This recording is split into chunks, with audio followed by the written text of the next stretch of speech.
Maximum ছাত্রছাত্রী ভালোভাবে পরীক্ষা দিতে পারে তার ব্যবস্থা করা। আমরা চেষ্টা করছি প্রতিটা জায়গায় যার যেটা দায়িত্ব সেই দায়িত্ব যাতে সঠিকভাবে সফল হয়।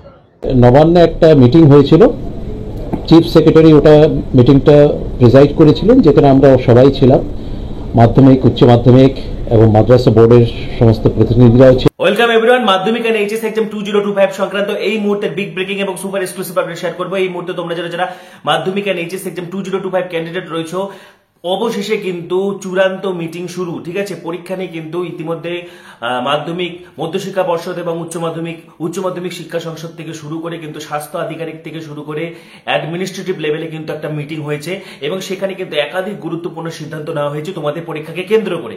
পাশাপাশি পরীক্ষার প্রশ্নপত্র সহজ নাকি কঠিন, এবারে পরীক্ষায় কি সকলকে পাশ করানো হবে, যাবতীয় তথ্য শেয়ার করবো। তোমাদের জন্য খুশির খবর রয়েছে। তার আগে বলছি, যারা আমাদের চ্যানেলে নতুন ভিডিও দেখছো এখনই সাবস্ক্রাইব করো। ঠিক আছে, 2025 মাধ্যমিক, উচ্চ মাধ্যমিক সমস্ত সাজেশন, সমস্ত ভিডিও তোমরা এখানেই পাবে, সেই জন্য এখনই সাবস্ক্রাইব করো এবং এই ভিডিওটি প্রচুর শেয়ার করো।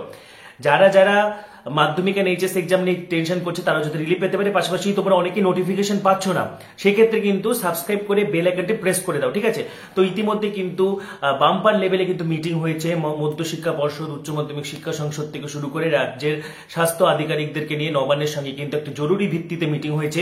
সেখানে উচ্চ মাধ্যমিক এবং মাধ্যমিক পরীক্ষাকে কেন্দ্র করে কোনো যাতে অসুবিধা, বিশৃঙ্খল পরিস্থিতি না হয় সেই জন্য কিন্তু এখানে কড়া সিদ্ধান্ত গ্রহণ করা হয়েছে। পাশাপাশি পরীক্ষার্থীদের উদ্দেশ্যে কিন্তু একাধিক বার্তা দেওয়া রয়েছে।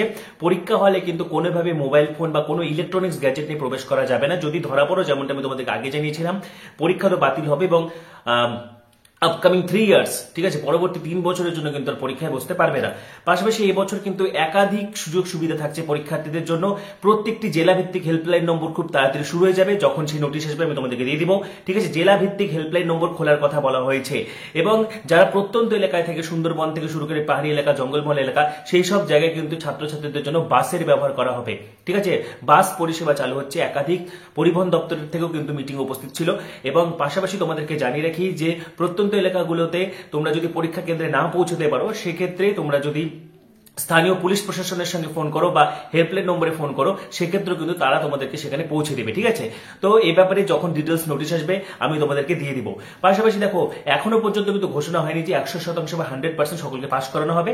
তবে হ্যাঁ, পাশের হার বাড়ার কিন্তু চান্স রয়েছে, কিন্তু তোমাদের হাতে যেটা রয়েছে প্রস্তুতি। এই মুহূর্তে তোমাদেরকে কিন্তু জোর কদমে প্রিপারেশন চালিয়ে যেতে হবে। বিগত বছরের প্রশ্নপত্রগুলো পড়তে থাকো। ঠিক আছে, টেস্ট পেপার সলভ করতে থাকো। তোমরা যারা এবিটিএ টেস্ট পেপার সলভ করেছো, পাশাপাশি মধ্যশিক্ষা পর্ষদের টেস্ট পেপার কিন্তু ব্রহ্মাস্ত্র। পর্ষদের টেস্ট পেপার থেকে যদি তোমরা পড়ে যাও, ঠিক আছে, অ্যাটলিস্ট 5-6টা পেপার কিন্তু ভালো করে পড়তেই হবে। ঠিক আছে, সবগুলো পড়তে পারলে আরো ভালো, সেক্ষেত্রে কিন্তু পাস নম্বর পেয়ে, খুব ভালো নম্বর পেয়ে পাস করে যাবে। এবং উচ্চ মাধ্যমিকের ক্ষেত্রেও কিন্তু তোমরা এই মুহূর্তে থরলি পড়ো। উচ্চ মাধ্যমিকের ক্ষেত্রে টাইমটা অনেকটাই রয়েছে, এখন 1 মাস টাইম রয়েছে, কিন্তু মাধ্যমিকের ক্ষেত্রে তো সময়ই নেই, 3-4 দিন সময় রয়েছে।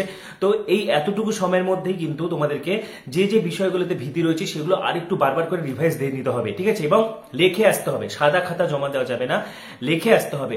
অযথা ভয় পাবে না, কারণ নাম্বার কিন্তু সকলকে দেওয়া হবে। নাম্বার দেওয়ার সময় কিন্তু সহানুভূতি বিবেচনা করা হবে। ঠিক আছে, পরীক্ষকদের প্রতি একটা ইনস্ট্রাকশন থাকেই যে খাতা দেখার সময় কিন্তু কোনো নম্বর দিতে কোনো কার্পণ্য করা যাবে না। মুখ্যমন্ত্রী যেটা বারবার বলে থাকে যে বাড়িয়ে দাও নম্বর। ঠিক আছে, আগে সকলে 50-60 পেয়ে, তখন 90 পায়, 99 পাচ্ছে। তো সেক্ষেত্রে কিন্তু তোমাদেরকে নম্বর পাওয়া নিয়ে ভাবতে হবে না। তোমরা যদি ঠিকঠাক পড়াশোনা করো তাহলে অবশ্যই নম্বর পেয়ে যাবে, কিন্তু এই মুহূর্তে কিন্তু একদম ফাঁকি দেওয়া চলবে না।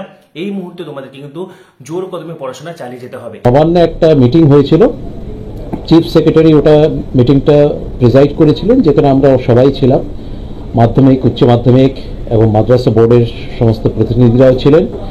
এছাড়া সমস্ত প্রিন্সিপাল সেক্রেটারি, তারা education department, fire department, home, health, environment and forest, সবকটা ডিপার্টমেন্টেরই ছিল। মাধ্যমিক এন্ড এইচএস এক্সাম 2025 সংক্রান্ত এই মুহূর্তে গুরুত্বপূর্ণ তথ্য কিন্তু তোমাদের সাথে শেয়ার করলাম।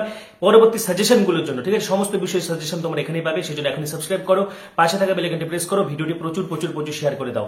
সবাইকে অসংখ্য ধন্যবাদ।